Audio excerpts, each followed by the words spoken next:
Makailang beses nang nagsauli ng pera ang ilang dawit sa flood control scam. Pero tanong ni Prosecutor General Richard Fadulion, saan galing ang pera gayong naka-freeze ang kanila assets? Live mula sa TV5 Media Center, nangunguna sa balita si Gerard de la Peña.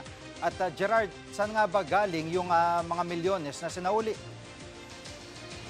Alam mo, Jiggy, napapatanong na nga itong si Prosecutor General Richard Fadulion kung paano nga nakakapagsauli ng pera itong mga personalidad na dawit sa flood control scandal, lalong-lalo na yung mga kasama sa Witness Protection Program ng Department of Justice. So malamang hindi dumadaan sa banking system ito at meron pa nga raw sila nakuhang mga ebidensya na 2019 pa na-withdraw yung marami sa mga perang ito. At kung papatulan nga raw ng Bangko Sentral ng Pilipinas yung mga suggestion o yung mga panukala na i-demonetize na yung 1,000 peso bill na ginagamit natin ngayon, ay nako, mukhang maglalabasan ang napakaraming pera na may kinalaman sa korupsyon. Pakinggan natin ang pahayag ni Prosecutor General Richard Fadulion. Assets nila frozen. Pero nagtataka ka, ang tanong ng tao, saan mo kinuha yan? Mag-iisip ka tuloy, these people do not use the banking system anymore because it's easily traceable. Magugulat ba ako kung nasa dingding ng pader yan? O binaon sa lupa? Hindi na ako magugulat kasi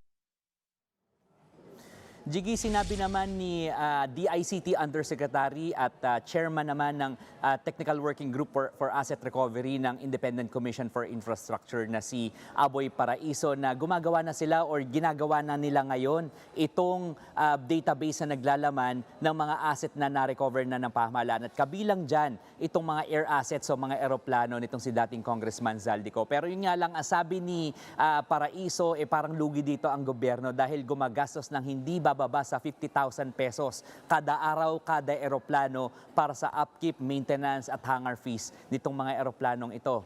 Pakinggan natin si Yusek Paraiso.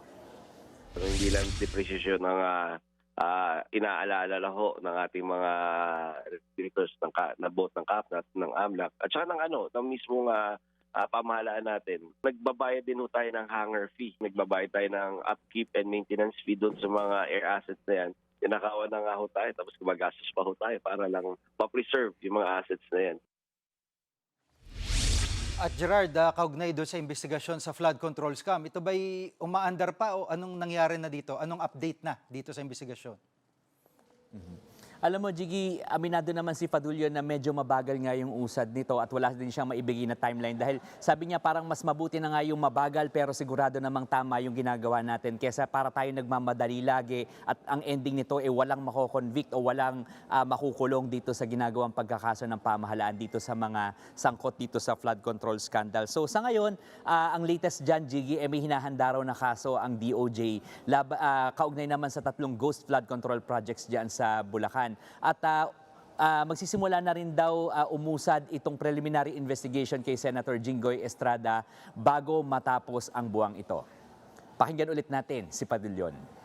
so, ang hinihiling lang po namin, konting pag-unawa. Alam po namin ang kagustuhan at hinihiling ng taong bayan.